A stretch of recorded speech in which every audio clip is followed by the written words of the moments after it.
Alright, before we even get into this list, let me throw something at you that most people never think about.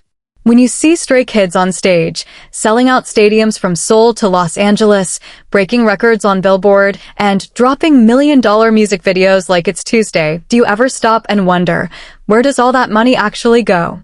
Because here's the thing, idol salaries in South Korea? Taxed heavily.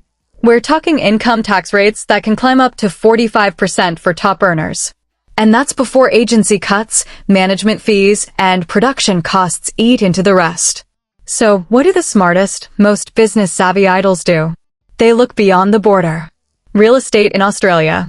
Investment portfolios routed through Singapore. Brand equity parked in Japan. Quiet LLC registrations in the United States. This isn't conspiracy. This is how modern global entertainers protect and grow generational wealth. But here's where it gets interesting. Which Stray Kids member has been playing this game the longest? Who's got assets overseas that most fans don't even know exist? Who signed deals that never made headlines but quietly moved serious capital across continents? And most importantly, who sits at number one with a financial footprint so global, it might genuinely shock you? 8 members. 8 rankings. 1 question, who's really winning the wealth game beyond South Korea? Let's find out. This is the countdown you didn't know you needed. Number 8. Han. The quiet pen that prints money overseas. You know what's funny about Hyunjin? Everybody talks about his rap. Everybody talks about his speed, his punchlines, his crazy duality on stage, soft boy 1 second, absolute beast the next. But almost nobody talks about the one thing that silently generates him income even while he sleeps. And that thing? Songwriting royalties flowing through international collection societies. See, here's what most casual fans completely miss. Han isn't just a performer. He's one of the most prolific songwriters in the entire 4th generation of K-pop, and that's not an exaggeration, that's a statistical fact. As of mid-2026, Hyunjin has credits on well over 130 registered songs through KOMCA, the Korean Music Copyright Association. But here's where the international money trail begins. Every single Stray Kids track that charts on Spotify Global, that gets played on American radio rotation, that shows up in a Netflix series soundtrack, that gets licensed for a European commercial. Every single one of those plays generates performance royalties that don't just stay in Korea. They flow outward. Through global collection networks like ASCAP, BMI, PRS for music in the UK, Jazzrack in Japan, and Opera Amcos in Australia. And Han, as a credited songwriter on the vast majority of Stray Kids' discography, is a direct beneficiary of all of that. We're not talking about pocket change here. When Stray Kids' music gets streamed over 10 billion times across platforms, and it has the publishing royalties alone represent a river of income that most people can't even visualize. Industry analysts estimate that a songwriter with Han's volume of credits on tracks with that level of global streaming activity could be generating anywhere between 800,000 to 1.5 million annually in international royalties alone. That's money that gets deposited into accounts managed by publishers and sub-publishers across multiple countries. And here's the quiet part that nobody really discusses openly. Those royalty payments don't all funnel back into one Korean bank account. That's not how global music publishing works. When you have royalties being collected in the United States through a sub-publisher, a portion of that revenue can be held, reinvested, or structured through entities in that territory before it ever gets repatriated. It's completely legal. It's standard practice in the music industry. And for someone like Han, who started earning songwriting credits when he was literally a teenager, we're talking about years of accumulated international royalty income that has been quietly building across multiple territories. Now let's talk about Japan specifically, because this is where it gets really interesting. Stray Kids has released multiple Japanese original tracks and Japanese versions of their Korean hits. Japan is the 2nd largest music market in the entire world, bigger than the UK, bigger than Germany, bigger than every other Asian market except potentially China, which operates on a completely different system. Every time a Stray Kids song gets played on Japanese radio, used in a Japanese variety show, streamed online music or Apple Music Japan, or performed at one of their Tokyo Dome concerts, Han earns separately through JASREC. And those earnings accumulate in yen, in Japanese financial infrastructure, before any conversion or transfer happens. Over the course of multiple years of consistent Japanese promotions, those yen-denominated royalties represent a tangible financial asset held abroad. And this doesn't even account for the sync licensing deals. When Stray Kids' music gets placed in international content, and it has appeared in everything from gaming events to global sports broadcasts, the sync fees are often paid in the currency of the licensing territory. A sync deal closed in the United States pays in dollars. A deal in Europe pays in euros. That money passes through entertainment lawyers, publishing administrators, and collection societies before it reaches the artist, and at every stage, there are structures in place that can legally hold or allocate funds internationally. Han probably isn't sitting on a secret mansion in Beverly Hills or a hidden stock portfolio in Singapore. That's not his lane, and frankly, that's not his personality either. He's a creative. A writer. A guy who locks himself in the studio at 3 a.m. because a melody won't leave his head. But the irony is that exact creative obsession is what makes his international financial footprint so significant. Every late-night writing session that turns into a track, every 3-ratchet demo that becomes a title song, every B-side that fans stream on repeat for months, all of it compounds. All of it generates. All of it flows across borders. The wealth isn't hidden in the traditional sense. It's hidden in plain sight, embedded in copyright registrations, publisher agreements, and international collection society databases that most fans will never look at. And that's what makes Han's position at number 8 so fascinating. He's not trying to build an empire. He's just doing what he loves. But what he loves happens to print money in currencies he probably doesn't even think about on a daily basis. His pen is his passport, and that passport has stamps from more financial territories than most idols' actual travel documents. So if Han, who's arguably the most creatively driven and least business-focused member of the group, is already sitting on this level of international financial activity, what does that tell you about the members ranked above him? What happens when you combine that same global music income with actual deliberate business moves, real estate plays, and brand deals structured across borders? Yeah, exactly. That's why he's number 8 and not higher. Because what's coming next? It's a whole different level of overseas wealth that'll make royalty streams look like a warm-up act. Number 7. Hyunjin. The visual empire that extends far beyond the stage. Let's get one thing straight before we dive into this. Hyunjin doesn't just have fans. He has an economy. A living, breathing, globally distributed economy that operates on something most financial analysts would struggle to quantify, but absolutely cannot deny: cultural influence converted into hard capital across international borders. And the moment you start pulling at that thread, what unravels is a financial web far more sophisticated than his dreamy stage presence would ever suggest. Start with the most obvious gateway: Versace. When Hyunjin was named a global ambassador for Versace, that wasn't just a, hey, wear our clothes and post a selfie kind of deal. Global luxury brand ambassadorships of that tier are multi-year, multi-million-dollar contracts negotiated through international talent agencies, entertainment lawyers, and brand management firms that operate across jurisdictions. We're talking about contracts that are structured, deliberately, strategically, across multiple countries. The parent company is Italian. The marketing budget flows through European, American, and Asian divisions simultaneously.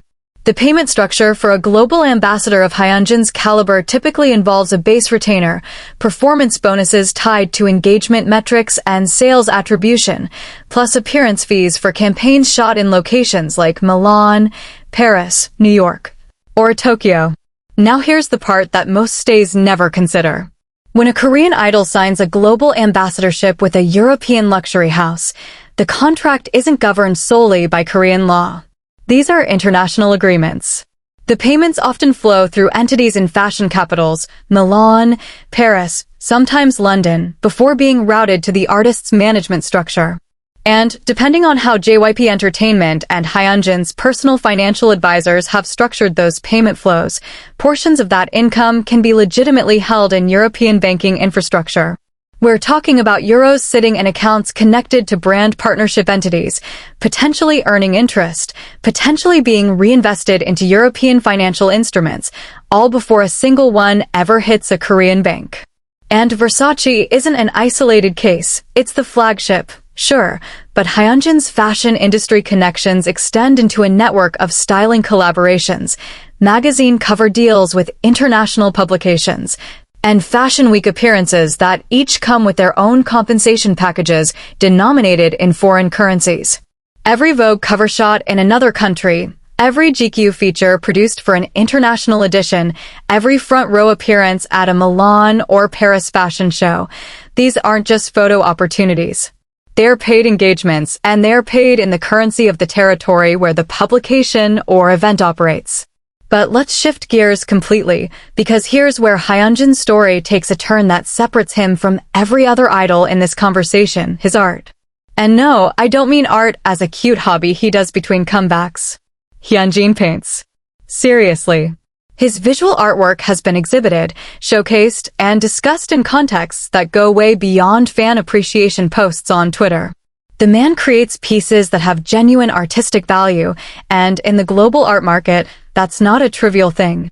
The international art world operates on a financial infrastructure that is notoriously opaque, deliberately private, and structured to facilitate cross-border transactions with minimal friction. When an artist, any artist, whether they're a K-pop idol or a contemporary painter in Brooklyn, sells or exhibits work internationally, the financial flows associated with that activity can involve galleries, agents, and collectors operating in art market hubs like New York, London, Hong Kong, and Basel.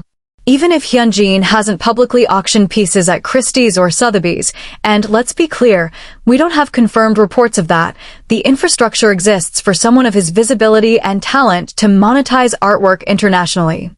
Private sales, commissioned pieces for high-net-worth collectors, limited edition prints distributed through international galleries, all of these are channels through which wealth can be generated and held abroad without ever making a headline. And here's what makes Hyunjin's artistic identity so financially potent in a way most people overlook: provenance. In the art world, the value of a piece is inextricably linked to who created it and their cultural significance. Hyunjin isn't just some anonymous painter trying to break into galleries. He's one of the most recognizable faces in global pop culture, with a personal Instagram following that dwarfs the population of many countries. Every piece he creates carries automatic cultural provenance that could command serious prices in the international collector market. That's not speculation. That's how the art economy has always worked. Celebrity provenance multiplies value exponentially. Now layer on top of all this his solo content creation, his individual brand power within the group, and the merchandise ecosystem that revolves specifically around his image. Hyunjin's individual photocard market alone is a case study in microeconomics. Certain limited edition Hyunjin photocards trade on international resale platforms for hundreds of dollars each, creating a secondary market economy that spans from Seoul to Sao Paulo to Stockholm. He doesn't directly profit from the resale market, obviously, but the demand it reflects feeds back into the primary market decisions that STAYweeK makes about merchandise production, pricing, and international distribution, all of which affect the revenue pool that ultimately flows back to the members. What makes Hyunjin's position at number 7 so compelling isn't just the money, it's the diversity of the channels through which that money flows internationally. Luxury fashion contracts routed through European entities. Potential art market activity in global hubs. Magazine and campaign fees paid in foreign currencies. Individual brand equity that drives international merchandise sales. Each of these streams, taken alone, might not seem extraordinary. But combined? They create a financial mosaic that stretches across continents, currencies, and industries in a way that's genuinely unique among fourth-gen idols. He's not just a face. He's not just a dancer. He's a brand, an artist, and a financial entity whose international footprint is far more complex than his serene, almost ethereal public persona would ever let on. And yet, and this is the part that should really make you lean forward in your seat, he's only number 7. If someone with Versace money, international art potential, and this level of global brand equity is sitting at 7th place, then the members above him must be operating on a financial frequency that most fans haven't even tuned into yet. What kind of overseas wealth could possibly outrank a global luxury ambassador with a paintbrush in one hand and a multi-million-dollar contract in the other? Trust me, the answer is wilder than you think. Number 6. Felix. The Aussie golden boy with a financial passport most idols can only dream of. Here's the thing about Felix that changes the entire equation of this list, and it's something so obvious that most people completely overlook how powerful it really is. Felix is Australian. Born in Sydney. Raised in Sydney. Holds an Australian passport. And in the world of international wealth management, that single fact is not a footnote, it's a superpower. Because while every other member on this list has to navigate the complexities of moving money across borders as a Korean national, Felix walks through a financial door that's already wide open. Australia isn't just some faraway homeland he left behind to chase his K-pop dream. It's one of the most sophisticated, stable, and strategically advantageous financial jurisdictions in the entire Asia-Pacific region.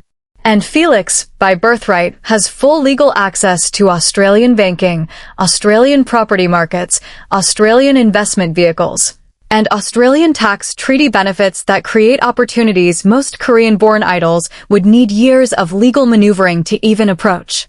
Let's start with the most tangible, most grounded possibility, Australian real estate.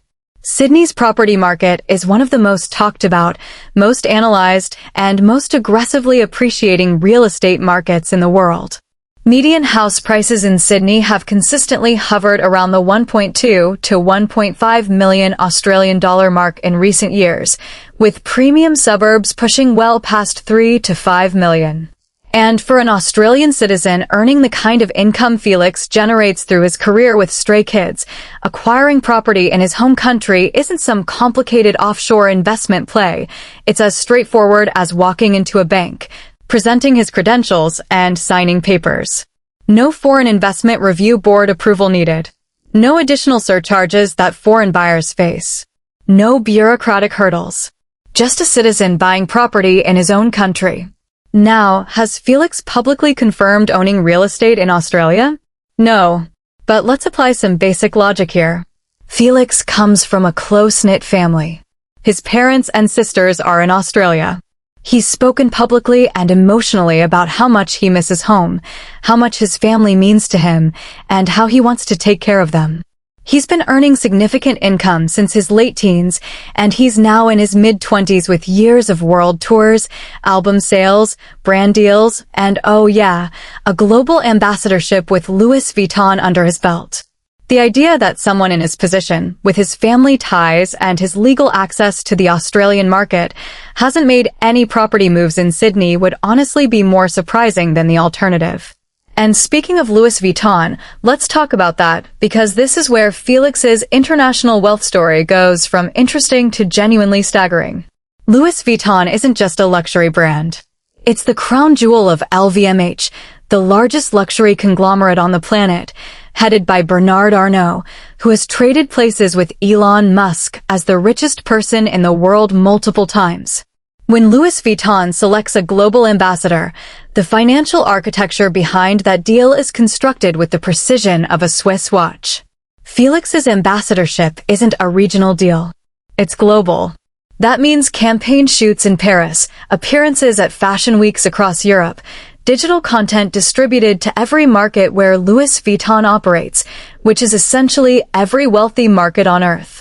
The compensation for a deal at this level, and multiple industry insiders have estimated global luxury ambassadorships for top-tier K-pop idols to range anywhere from 5 million to 15 million over the contract period, doesn't flow through a single pipeline. It's structured. Portions are allocated through LVMH's French parent entity. Marketing appearance fees might be processed through regional offices in New York, Tokyo, or Singapore. And for Felix specifically, his Australian citizenship creates an additional routing option that most other K-pop ambassadors simply don't have. The ability to receive and hold income through Australian financial structures under the bilateral tax treaties that exist between Australia and France, Australia and the United States, Australia and Japan, and essentially every major economy on the planet. Australia's tax treaty network is one of the most extensive in the world, covering over 45 countries. For an Australian citizen earning income across multiple international territories, these treaties prevent double taxation and create legitimate pathways for income to be held, invested, and grown in Australian financial institutions. Felix doesn't need shell companies or complicated offshore structures. He just needs a good accountant in Sydney, and trust me, with Louis Vuitton money flowing in, he is far more than just a good accountant. But here's the layer of the story that genuinely fascinates me, and it's something that goes beyond the dollars and cents. Felix's connection to Australia isn't just financial, it's emotional, and that emotional connection drives financial decisions in ways that pure business logic never could. Every time he tears up talking about his family on a V Live, every time he bakes something and says it reminds him of home, every time he slips into that broad Australian accent that fans absolutely adore, he's revealing something about where his heart is anchored. And for someone with his resources, anchoring your heart in a place means anchoring your wealth there too. It means buying the house your parents deserve. It means setting up accounts for your sister's futures. It means investing in the community and the country that shaped you before K-pop ever entered the picture. The Australian Taxation Office requires citizens to declare worldwide income, regardless of where they reside. That means Felix, as an Australian citizen living and working primarily in Korea, is navigating a dual tax landscape that inherently creates financial structures spanning both countries. His accountants and financial advisors aren't just managing one stream of income in one country. They're managing a complex, multi-jurisdictional portfolio that by its very nature holds assets in at least two major economies. And when you factor in the Louis Vuitton money flowing through French and international entities, the Stray Kids touring revenue generated across North America, Europe, and Asia, plus merchandise and content royalties distributed globally. Felix's financial map doesn't just have 2 pins. It has a dozen. Maybe more. What puts Felix at number 6 and not higher is that much of his international wealth advantage comes from circumstance. The extraordinary luck of being born in a country with world-class financial infrastructure, rather than purely deliberate, aggressive wealth building moves abroad. His Australian citizenship is a golden ticket, and there's every reason to believe he's using it wisely. But the members ranked above him? They've taken deliberate, strategic steps to build international wealth that goes beyond birthright advantage. They've made moves that required vision, risk, and a level of financial sophistication that even a golden passport can't automatically provide. So if Felix, with every natural advantage an idol could possibly have for building wealth abroad, is sitting at number 6, what on earth have the top 5 been doing behind closed doors? What kind of calculated, cross-border financial chess are they playing? The next name on this list might give you your first real clue. Number 5. Bang Chan. The producer-leader who built a silent financial fortress across 2 continents. Now this is where the list starts to get serious, because Bang Chan isn't just a member of Stray Kids, he's the architect. The foundation. The guy who walked into SKZ-REPLAY Entertainment as a 13-year-old kid from Sydney in 2010 and spent 7 years, 7 brutal, uncertain, soul-crushing years as a trainee, before he finally debuted with the group he personally assembled. And in those 7 years, while most kids his age were worrying about school exams and weekend plans, Christopher Bang was learning something that would eventually become his greatest financial weapon: how to produce music at an elite, industry competitive level from inside one of Korea's biggest entertainment machines. Why does that matter for hidden wealth abroad? Because Bang Chan doesn't just write lyrics like Han. He produces. He arranges. He mixes. He's involved at every single layer of the music creation process, and in the global music industry, each of those layers represents a separate, independently compensable credit. When you see a Stray Kids track on Spotify, there's the songwriter credit, the composer credit, the the arranger credit, and the producer credit, and Bang Chan's name appears across multiple categories on the vast majority of Stray Kids' entire catalog. That's not the same revenue stream as a pure lyricist. That's multiple parallel revenue streams, each flowing through its own collection pathway, each generating its own international royalty distributions. And the compounding effect of that over 8+ years of consistent releases across one of the most globally streamed catalogs in K-pop history, the numbers become genuinely difficult to comprehend. Industry estimates for top-tier K-pop producers with Bang Chan's volume of credits across a discography with Stray Kids' level of global streaming penetration suggest annual international royalty income that could comfortably exceed $2 million. And that's a conservative figure that doesn't account for sync licensing, cover usage fees, or the mechanical royalties generated every time a physical album is sold in Japan, the US, or Europe. Each of those income categories flows through different international collection societies, different sub-publishers, and different territorial entities. ASCAP or BMI in the United States, PRS in the UK, JASRAC in Japan, Opera Amcos in Australia. And here's where Bang Chan's story diverges from Han's in a way that dramatically amplifies his international financial footprint. He's Australian. Just like Felix. Same passport. Same legal access to Australian financial infrastructure. Same bilateral tax treaty advantages. But with one critical difference that changes everything, Bang Chan has been earning at this level for longer, and he's been earning across more credit categories. When you combine Australian citizenship with the most extensive production credit portfolio in Stray Kids' discography, you don't just get a financial advantage, you get a financial ecosystem. Every royalty payment collected by Opera Amcos on his behalf stays within the Australian financial system until it's actively moved. Every payment structured through his Australian legal identity benefits from Australia's tax treaties with over 45 countries. And every year that passes, those accumulated international earnings grow, not just linearly, but with the compounding effect of investment returns on funds already held in Australian accounts. And let's not pretend that Bang Chan, a man who spent 7 years navigating the ruthless internal politics of JYP's trainee system, who handpicked every member of his group, who negotiated creative control that most idol leaders never achieve, doesn't understand money. This is not a naive artist who lets other people handle the business side. Bang Chan has demonstrated, repeatedly and publicly, that he thinks strategically, plans long-term, and makes decisions with full awareness of their consequences. The idea that someone with that mentality, that level of discipline, and that dual citizenship advantage hasn't made deliberate financial moves in Australia would contradict everything we know about his personality. But let's go deeper, because there's another dimension to Bang Chan's international wealth story that separates him from every other member we've discussed so far, his production work beyond Stray Kids. Bang Chan isn't just producing for his own group.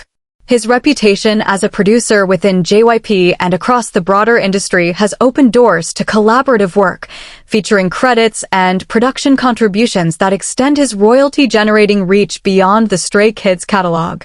Every external production credit is an additional node in his international royalty collection network. Every collaboration with artists who have their own global streaming presence multiplies the territories from which his income flows. And unlike performance income, which requires him to physically be on stage, production royalties are passive.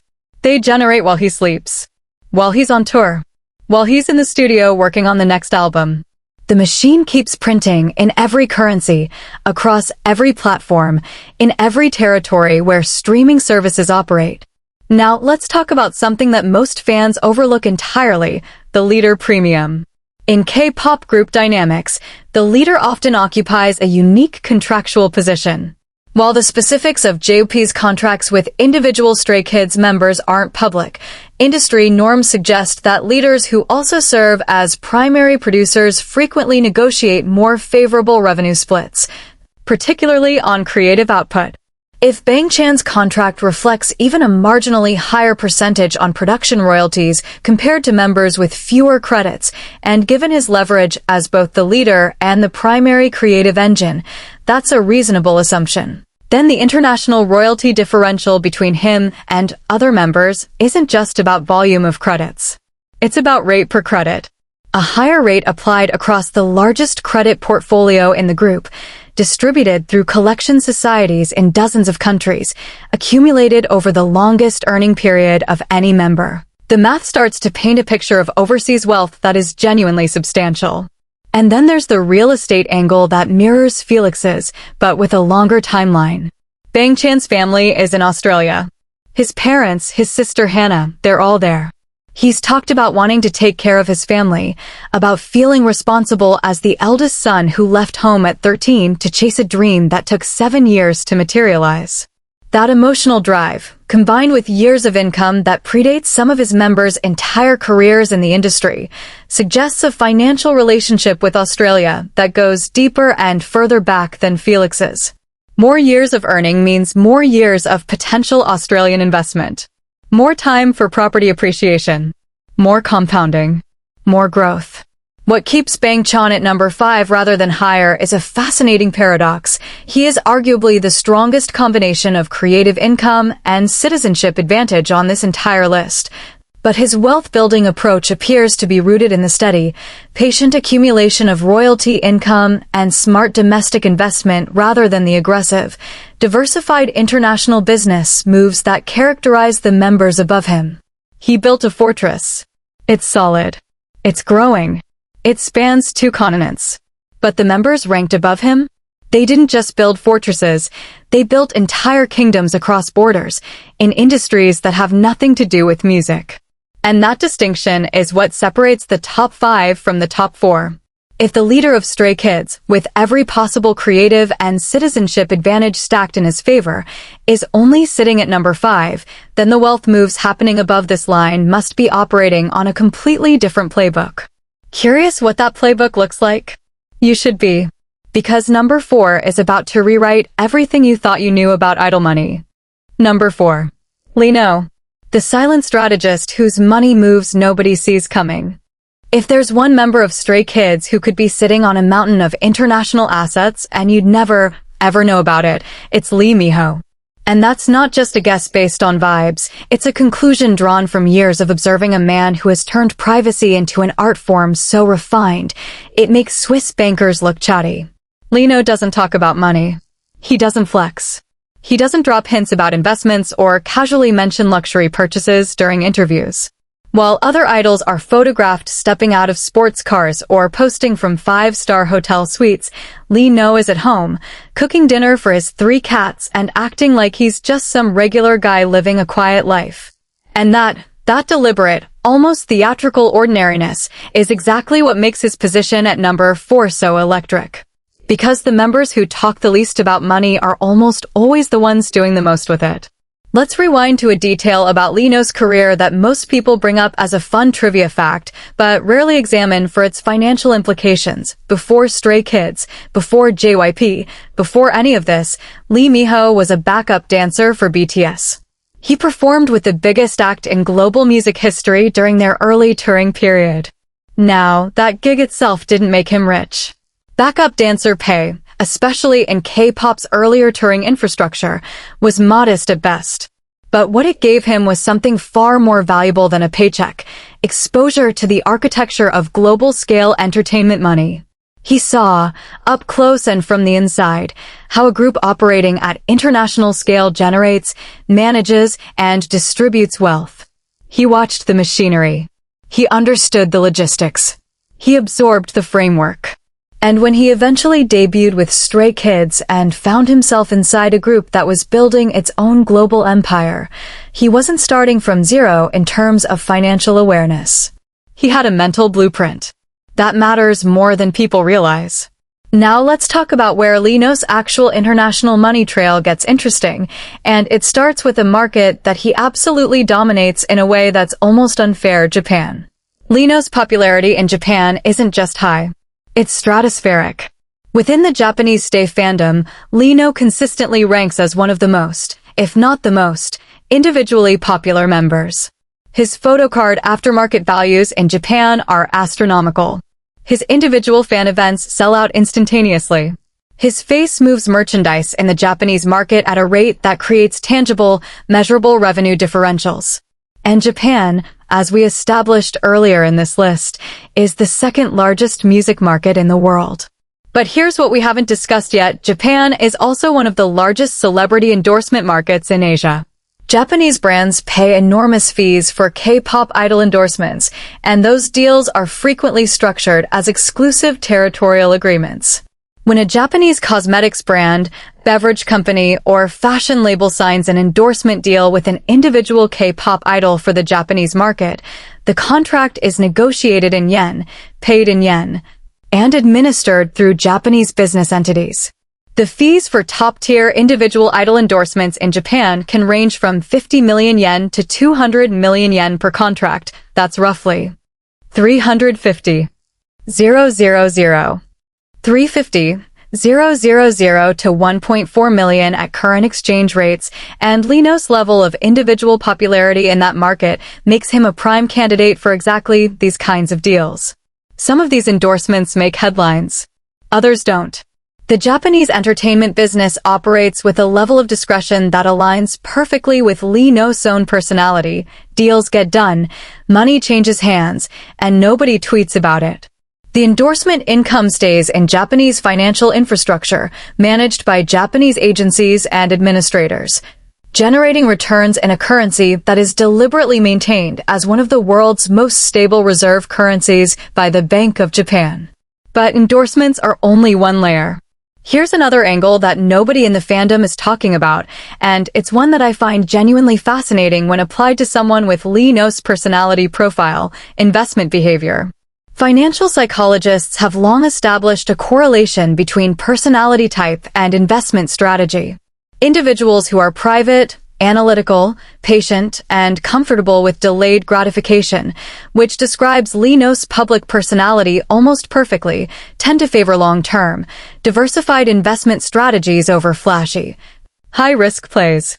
They're the type to quietly build a portfolio of index funds, bonds, and real estate rather than buying a Lamborghini and posting it on Instagram. They let compound interest do the talking. And when that personality type is combined with significant income flowing from multiple international territories, the result is often a quietly growing portfolio of international assets that accumulates substantial value over time precisely because it's never disturbed by impulsive spending or public attention. Consider the financial infrastructure available to someone in Lee No's position. SKZ-REPLAY Entertainment, as a publicly traded company on the Korean Stock Exchange with extensive international operations, works with financial advisors and management firms that have deep expertise in cross-border wealth management. The members of Stray Kids aren't managing their international income on their own. They have access to professional financial guidance that understands how to optimize income flowing from Japan, the United States, Europe, Southeast Asia, and Oceania. For a member like Lee No, whose income is disproportionately weighted toward the Japanese market due to his individual popularity there, a competent financial advisor would absolutely recommend strategies that leverage Japan's specific financial instruments, yen-denominated bonds, Japanese real estate investment trusts, or even direct property investment in Tokyo or Osaka, where the real estate market has been experiencing its strongest growth cycle in decades. Tokyo property prices have surged dramatically since 2020, driven by a combination of ultra-low interest rates, foreign investment inflows, and the weak yen, making Japanese assets attractive to international buyers. For someone earning significant yen-denominated income from Japanese endorsements and fan events, converting that income into Japanese real estate isn't just smart, it's almost obvious. And here's the kicker that ties Lee No's entire financial profile together: his longevity play. Lee No has spoken, in his characteristically understated way, about wanting a stable, comfortable life after the intensity of idol schedules eventually winds down. That's not the language of someone who's spending every one he earns. That's the language of someone who's building, quietly, patiently, across borders, in currencies and asset classes that will still be generating value long after the last encore fades. The gap between Lino's public image, a cat-loving dancer who cooks elaborate meals and roasts his members with deadpan humor, and his probable financial reality is arguably the widest of anyone on this list. What you see is a guy who seems completely uninterested in wealth. What the numbers suggest is a man who has been methodically, silently accumulating international assets with the discipline of someone who learned, very early in his career, exactly how the global entertainment money machine works. He's not flashy. He's not loud. He doesn't need you to know. And that's precisely what makes him dangerous, financially speaking. But even Lino, with his Japanese market dominance and his silent investment discipline, couldn't crack the top 3. Which means the members ahead of him aren't just quietly accumulating, they're actively building international wealth structures that operate on a scale Lino's patient, steady approach hasn't reached. Yet? So who's at number 3? Let me just say this. When the name drops, a lot of things about Stray Kids' financial ecosystem are suddenly going to make a whole lot more sense. Number 3, I.N. The magnate nobody suspected was quietly building a global financial head start. Stop everything. Read that name again. Hyunjin, the baby of the group. The kid with the braces and the sunshine smile who spent his first few years in Stray Kids being adored, protected, and lovingly teased by his 7 older members. The one most fans still instinctively think of as the innocent little brother who couldn't possibly be playing in the same financial league as the producers, the brand ambassadors, and the Australian passport holders above him on this list. And that right there, that instinct to underestimate him, is exactly why I.N is sitting at number 3, and not a single person saw it coming.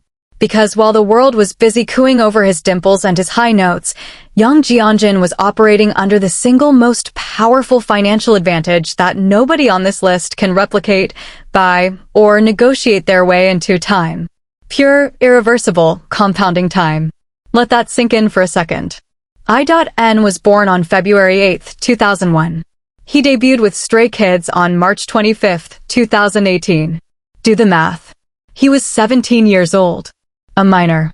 A child, legally speaking, stepping into a professional entertainment career that would generate significant income from day one. And here's what most people don't understand about what happens when a minor in South Korea begins earning substantial income in the entertainment industry. The financial structures that get built around that money are fundamentally different from what happens when an adult starts earning. Korean law requires that a portion of a minor entertainer's income be protected and managed under parental or guardian oversight. The parents don't just get a say, they get a structural role in how that money is handled, where it's placed, and how it's grown. And for I.N, that means his earnings from the very first Stray Kids album, the very first concert, the very first merchandise cycle, all of it was being managed within a financial framework that had adult oversight from day one. Not the oversight of a 20-year-old idol trying to figure out taxes for the first time. The oversight of parents who had a legal obligation and a personal motivation to protect their teenage son's money. Why does this matter for international wealth? Because parents managing a minor's entertainment income don't just stuff cash under a mattress. They seek professional financial advice. They consult with the wealth management teams that entertainment companies like JYP connect their artists' families with. And those professional advisors, operating in the mid to late 2010s when Stray Kids was already showing signs of becoming a global phenomenon, would have been looking at diversification strategies that included international components from the very beginning. We're talking about a financial planning horizon that started when I.N was 17 and stretches decades into the future. That kind of timeline changes everything about investment strategy. When you're planning for a 17-year-old with a potentially limitless earning ceiling, you don't think in terms of next year's tax bill. You think in terms of generational wealth. You think about international diversification. You think about currency hedging. You think about asset classes that appreciate over 20, 30, 40-year horizons. And you start building those structures early, precisely because the earlier you start, the more powerful the compounding effect becomes. Now let's talk about where I.N's specific international income streams are flowing, because this is where the story transforms from theoretical to very, very real. Southeast Asia. If there's one region where I.N's individual popularity reaches levels that rival or exceed some of his more high-profile members, it's Southeast Asia. The Philippines, Indonesia, Thailand, Malaysia, these are markets where I.N isn't just popular, he's beloved on a deeply personal level.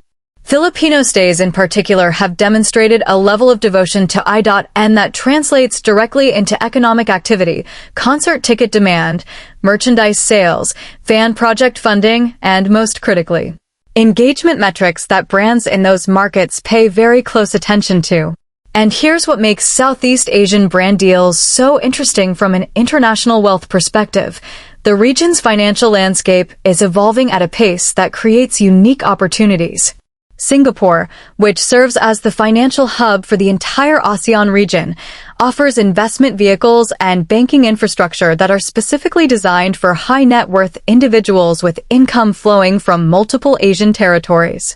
When a brand deal is structured for the Southeast Asian market, say, a regional endorsement for a major Singaporean, Thai, or Filipino brand, the compensation can be denominated in Singapore dollars, Thai baht, or Philippine pesos, and managed through Singaporean financial entities that offer some of the most favorable wealth management conditions in the world.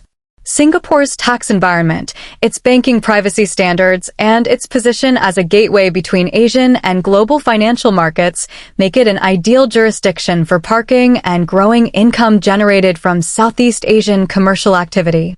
For someone like I.N, whose brand appeal in the region drives measurable commercial value, the financial advisors managing his portfolio would be negligent not to explore Singaporean wealth management structures. But Southeast Asia is only part of the equation. Let's circle back to something fundamental, I.N's growing creative output. Over the past 2 years, I.N has been steadily increasing his involvement in Stray Kids' creative process. He's taken on more songwriting credits. He's participated more actively in the production discussions.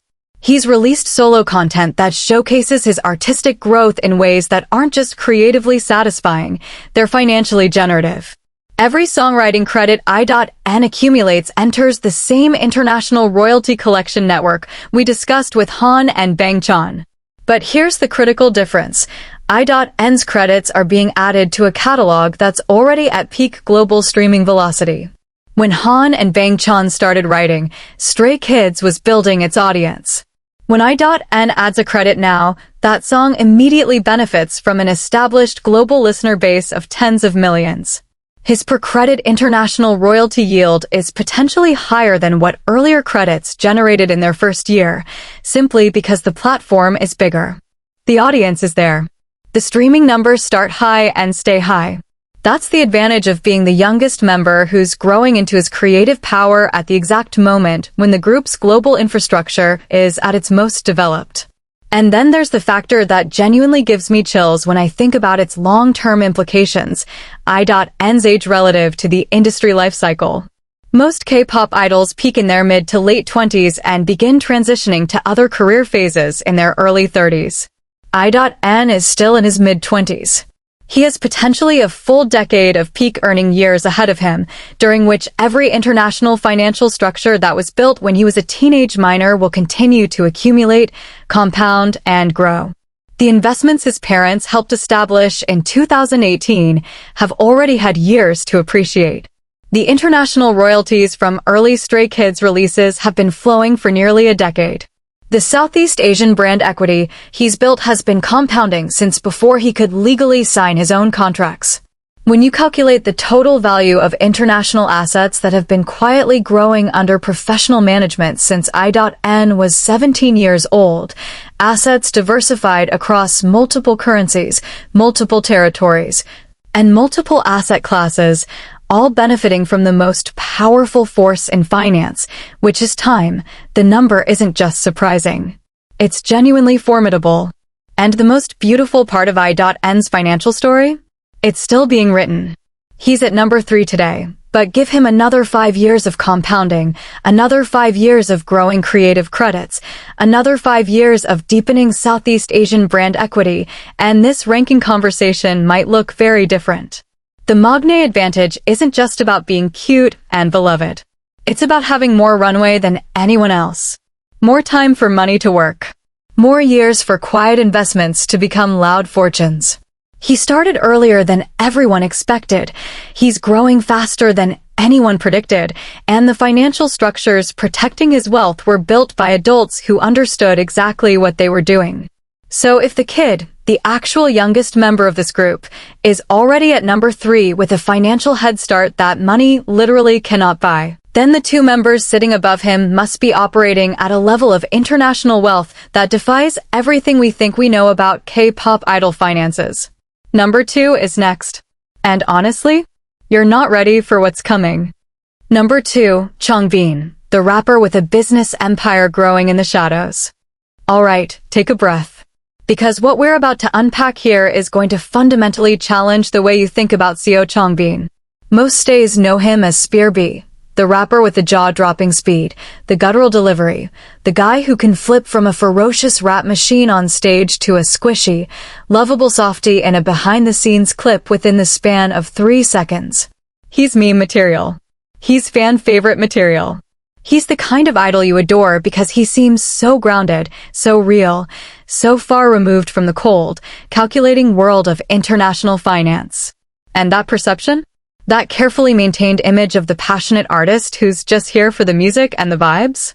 That might be the single greatest misdirection in all of 4th-generation K-pop.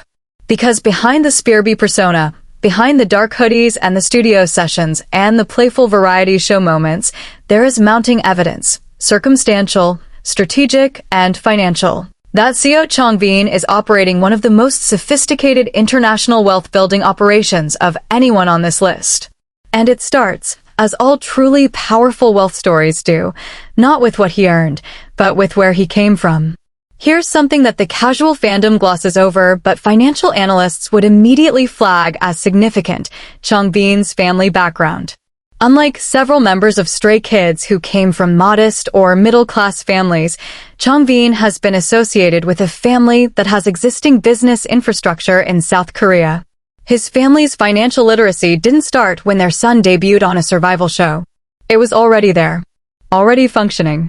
Already embedded in a network of business relationships, financial advisors, and investment knowledge that most 17-year-old trainees simply don't have access to. And when you combine pre-existing family wealth infrastructure with the explosive income generated by being a core member of one of the world's biggest musical acts, you don't get simple addition, you get multiplication. Because Changbin didn't enter the entertainment industry needing to learn money from scratch. He entered with a framework already in place. A foundation. A family that understood how businesses work, how investments compound, and critically, how money can be strategically positioned across borders to maximize growth and minimize unnecessary tax exposure. Now layer on top of that foundation the single most important financial engine in Changbin's personal arsenal, his 3 ratchet credits. Changbin isn't a casual contributor to Stray Kids music. He is, alongside Bang Chan and Han, one of the 3 pillars of the group's entire creative output. His Comca registrations are staggering in both volume and breadth. We're talking about hundreds of credits spanning songwriting, composition, and arrangement across Stray Kids' Korean releases, Japanese releases, unit tracks, solo tracks, and special content. Every single one of those credits generates royalties through the exact same International Collection Society network we've discussed: ASCAP, BMI, PRS, JASRAC, GEMA in Germany, SACEM in France. Every territory where Stray Kids music is streamed, broadcast, performed, or licensed. But here's where Changbin's story takes a sharp turn away from Bang Chan and Han's royalty narratives. The family infrastructure means those royalties aren't just passively accumulating in collection society accounts waiting to be distributed. They're being actively managed, redirected, invested, compounded through financial structures that a family with existing business experience knows how to build and maintain. When you have parents who already understand corporate structures, investment vehicles, and cross-border financial planning, and those parents are watching their son generate millions in international royalty income, the conversation at the family dinner table isn't, should we invest abroad? It's where, how much, and through which entity. Let's talk specifics about where Changbin's international wealth likely extends, because this is where educated analysis meets the reality of how wealthy Korean families with entertainment income actually operate. First, Japanese real estate. Japan has been one of the most attractive international property markets for Korean investors over the past 5 years, driven by the historically weak yen, relatively low property prices compared to Seoul, and a rental yield structure that significantly outperforms Korean domestic real estate in many categories. A family with business experience, looking to deploy international entertainment income into a stable, appreciating asset class in a neighboring country with deep cultural and economic ties to Korea, would find Japanese real estate almost irresistible. Tokyo apartments, Osaka commercial units, even Fukuoka vacation properties. These are exactly the kinds of investments that Korean business families with international income have been gravitating toward. And the beauty of Japanese real estate from a wealth-building perspective is that it generates ongoing rental income in yen, creating a self-sustaining international revenue stream that compounds independently of the original entertainment earnings. Second, Southeast Asian venture capital and startup investments. This is a less obvious, but increasingly common wealth-building strategy among young, wealthy Koreans with business-savvy families. Singapore and Vietnam in particular have become hotbeds for Korean investment capital, with Korean entertainment industry figures quietly participating in venture funding rounds for tech startups, food and beverage franchise operations, and e-commerce platforms targeting the Southeast Asian consumer market. These investments are typically structured through Singapore-based holding entities, which offer favorable tax treatment, strong legal protections, and access to the broader ASEAN investment ecosystem. For a family already comfortable with business operations, deploying a portion of Changbin's international income into Southeast Asian ventures through Singaporean structures would be a textbook wealth diversification play. Third, and this is the one that I think genuinely separates Changbin from everyone ranked below him, the potential for direct business ownership abroad. Not passive investments. Not royalty accumulations. Not brand deal income sitting in foreign bank accounts. Actual businesses. Operating entities in foreign jurisdictions that generate their own revenue, employ their own staff, and build their own equity independently of Changbin's entertainment career. Korean business families with significant capital don't just invest in other people's businesses, they build their own. Whether it's a Korean restaurant franchise in a major international city, a beauty product distribution company targeting the Southeast Asian market, or a music production studio catering to the growing demand for K-pop style content creation in Japan or the US, the possibilities for direct business ownership are vast. And the financial rewards are fundamentally different from passive investment. A business you own generates active income, builds brand equity, and creates an asset that can be sold for multiples of its annual revenue. It's the difference between renting and owning, and for a family that already thinks in business terms, that distinction is instinctive. And here's the emotional core of Changbin's financial story that makes it so compelling to me personally. This isn't about greed. This isn't about materialism. Every time Changbin talks about his family, about his gratitude for the people who supported him, about his desire to give back, there's a depth of sincerity there that even the most cynical observer would struggle to question. He comes from a family that built something, that created economic stability through hard work and business acumen. And now he's in a position to amplify what his family built by orders of magnitude, using an income stream that his parents could never have predicted when they first supported their son's dream of becoming a rapper. The international wealth Changbin is building isn't just for himself. It's the continuation of a family legacy, expanded to a global scale by the extraordinary platform that STRAYKids has provided. He's not just parking money overseas.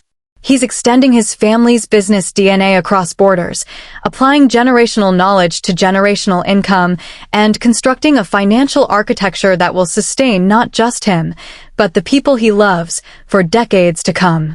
That's not just wealth. That's heritage. That's purpose. That's a rapper who understands that the most powerful bars he'll ever write aren't the ones that trend on Twitter. They're the ones on financial statements that nobody will ever see.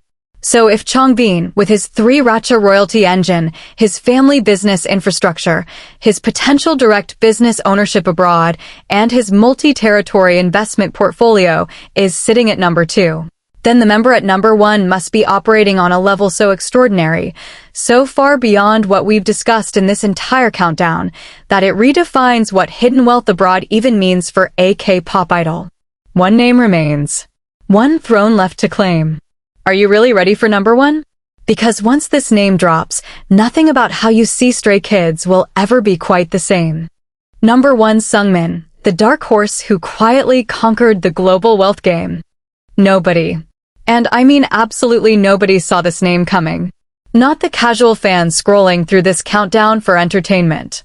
Not the hardcore stay who thinks they know every detail about every member. Not even the industry insiders who track K-pop money flows like it's their full-time job. Because Kim Seungmin, the boy with the pristine vocals, the warm smile, the baseball cap forever glued to his head, the member who radiates pure, uncomplicated sunshine energy in every single piece of content he appears in, is, by every analytical measure available, the Stray Kids member whose hidden wealth abroad tells the most extraordinary, most unexpected, and most strategically brilliant story of this entire countdown. And the reason nobody saw it coming is the exact reason it's true. Seungmin is the last person on earth who would ever let you see it coming. Let's dismantle the illusion, layer by layer, because once you understand the financial architecture Kim Seungmin has quietly constructed across international borders, you will never look at him the same way again. It starts with something so fundamental to his identity that most fans treat it as background noise: his voice. Not his stage presence. Not his fashion. Not his variety show moments. His voice. That instrument. That technically flawless, emotionally devastating, commercially inexhaustible instrument that does something none of the rap lines, none of the dance lines, and none of the production credits can replicate. It opens doors into the single most lucrative, most internationally portable, and most criminally underestimated revenue stream in the entire Korean entertainment industry. Original soundtracks. OSTs. The golden river of Korean entertainment money that flows silently beneath the surface of every drama, every film, every streaming series, and every piece of visual content that Korea exports to the world. And Seungmin isn't just dipping his toes in this river. He's swimming in it. Here's what most K-pop fans fundamentally misunderstand about OST economics, and once you grasp this, everything about Seungmin's number 1 position will click into place.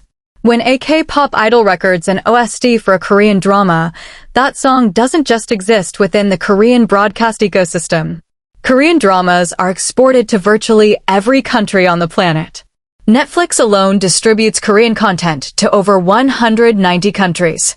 Viki, WeTV, iQIYI, Disney+, the international distribution network for Korean visual content is so vast, so deeply penetrated into global markets, that an OST attached to a popular drama doesn't just earn Korean royalties.